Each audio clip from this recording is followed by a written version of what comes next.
Joining the show right now from the NFL Network, former Green Bay Packer, James Jones is kind enough to join us. We appreciate you having us coming on the show, James. And we're talking about Aaron Rodgers not playing in the preseason. Big deal, no deal? What are your thoughts on QB12 not playing? No deal at all. We're talking about the MVP of the league. I mean, what's he going to see in preseason that's going to get him ready for the season? No. No deal at all, man. I mean, I like it. And then not only that, man, you got to see what these young players got in front of you, man, especially Jordan Love. He didn't have the opportunity to play all last year in preseason. He's going to get 3 of them this year. So, let him get as much work as he possibly can to get him ready. But, no, I don't think Devontae needs to see none of it. Aaron needs to see none of it. I don't think they need to go out there. They need to be ready for week 1.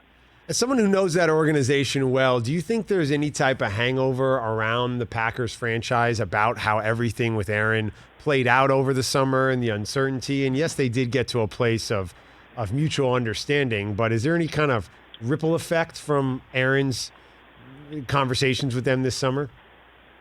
I don't think so. When I was out there for training camp, it seems like it was past everybody. I had a chance to talk to Brian, the GM, and Mark Murphy. Obviously I had a chance to talk to my guy, Aaron, and it just seems like it's by everybody, man. It's all smiles out there. Everybody's smiling. They know they got an opportunity, a very good football team to win the Super Bowl and get back to the big game. So I think that's all the talent they have on getting back. But when I was there, it was all smiles. It was no sign of any tension, any beef, any of that stuff. It was all smiles. We got our guy here, however we had to get it done, and now let's go try to compete. James Jones joins the show, NFL Network Super Bowl champ. What was it like to see Charles Woodson get enshrined in Canton over the weekend? Oh, man, that's my brother, man. That's my brother. I loved every bit of it, man, from him opening up, singing to his mom. I'm sure we all know how special our moms are to us, man, but, there's something special about them single moms out there, holding it down, working 24/7, making sure their kids got it. So I loved every bit about it. I loved how he told his kids, man, I pray you guys love your mom like I love mine. That's huge. But for me, just watching those guys up there and especially Woodson, with the tears coming down and, all the emotion, I always tell my kids all the time, man, you see these draft picks crying, you see these Hall of Fame guys crying. I said, it's not because of what happened. They crying because of the journey that they've been on and going back down memory lane and remembering everything it took for them to get here. And I was able to be blessed to play with Woodson for 8 years, in Oakland and Green Bay.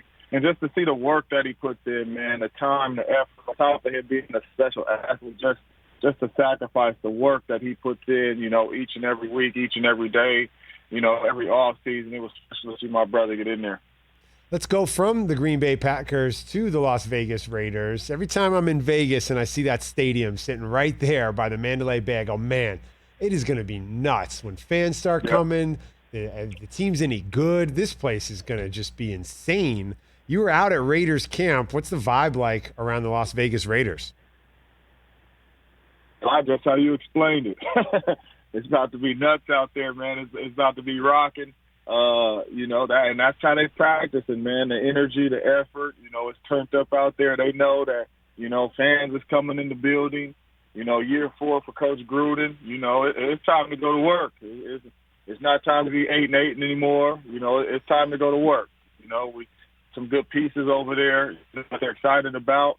So we'll see, man. I mean, you got a tough test coming into the building week 1 in Lamar Baltimore, but it's going to be tough, and the Raiders got to bring it this year, man. But I'm excited for them, excited for Derek Carr, Coach Gruden, and to see a lot of these young fellas get out there and go to work. Big story yesterday, James, was Michael Thomas and his cryptic tweets, and we were joking in studio where it feels like it's always a wide receiver who's always getting into it. What's going on with you guys, man? Oh, man, I don't even like that tag, man. I haven't into the situation, and just what's all been going on, but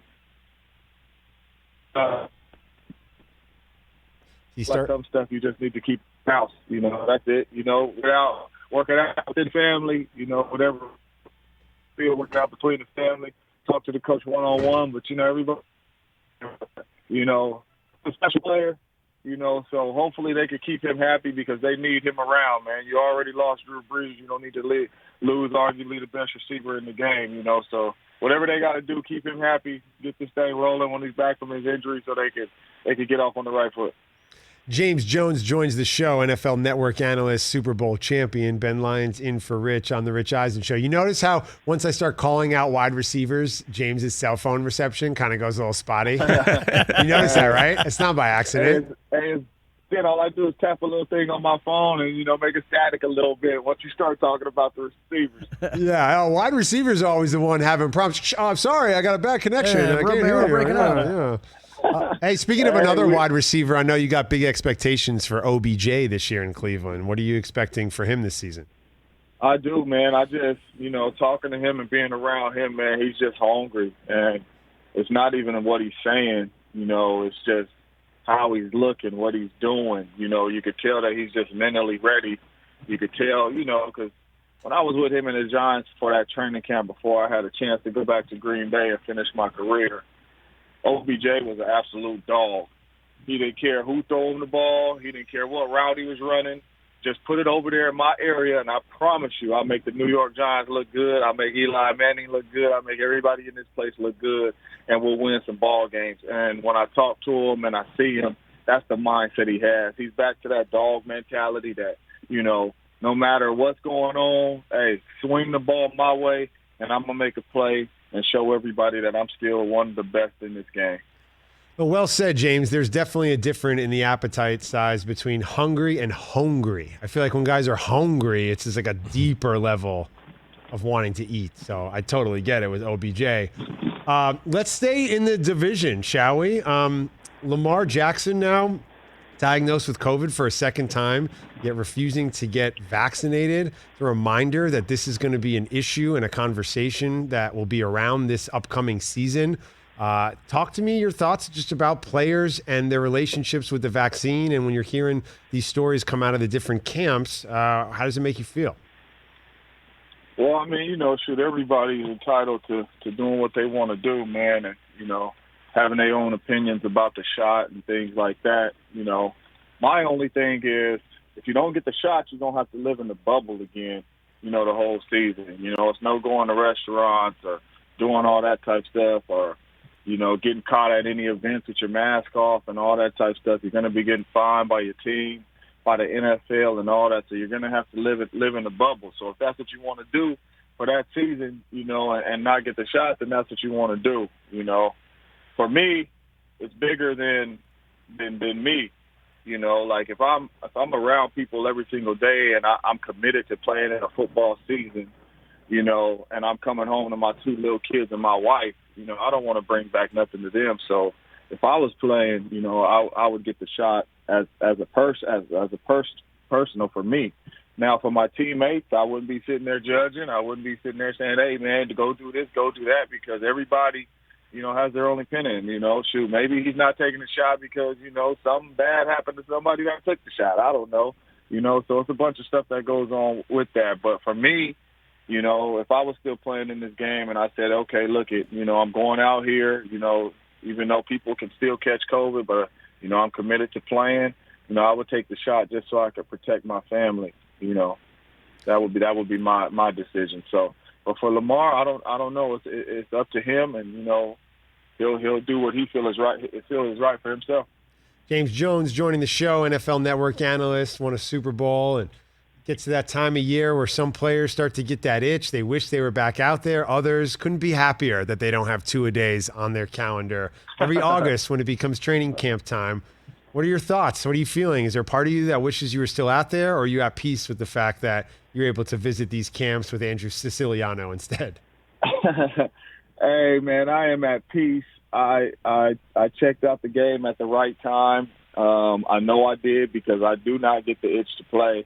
I know I joke and talk about it and, act like I want to come back, but I am good where I'm at, man. And it's crazy you asked me that question because when I retired, I went back week one to watch the Green Bay Packers play. And, I was like, man, why am I coming to a game so early? I'm going to walk in here and want to get back in my locker, get my cleats on, and go play a game. But it was the opposite, man. I got there. I seen Jordy and them suiting up and all that, and I looked at them and said, I'm glad it's you, not me, brother. Good luck. Stay healthy, go out there and do your thing. So I know I made the right decision. I'm at peace. I'm coaching my little kids now, you know what I mean? So I'm living through them, trying to get them right, even though they don't listen to their daddy. They look at me like I don't know what I'm talking about, but it's all good. I'm going to keep pounding away at them. But no, man, I have fun coming to these training camps with Andrew Siciliano, Colleen Wolf, Kay Adams, all of them. I have a ball working with them. Hey, James, it's Chris Brockman. When we get ready looking at the season, who's a team that we're not talking about that we should be? For me, it's the Broncos.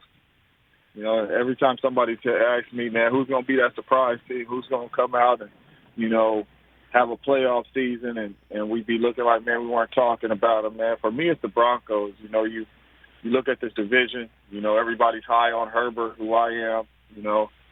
Obviously, you got Pat Mahomes and the Kansas City Chiefs. You have the Raiders, and then you have the Broncos. I think the Broncos is going to make a lot of noise, and not only in this division, but in the National Football League. I think they're one of those teams who's going to be, when we get close to the end of the season, people are not going to want to play, man. You got Von Miller, Chubb, you'll have Teddy Bridgewater, in my opinion, starting and, not turning that rock over. I think this is going to be a really good football team. Appreciate the insight as always, and good luck coaching your kids. That's got to be a thrill for you and for them. We appreciate you taking some time, James. Not a problem. Thanks for having me, fellas. Be good, All right, James. James Jones from the NFL Network. Hey, you watched all the way to the end. Thanks for that. Watch more right here.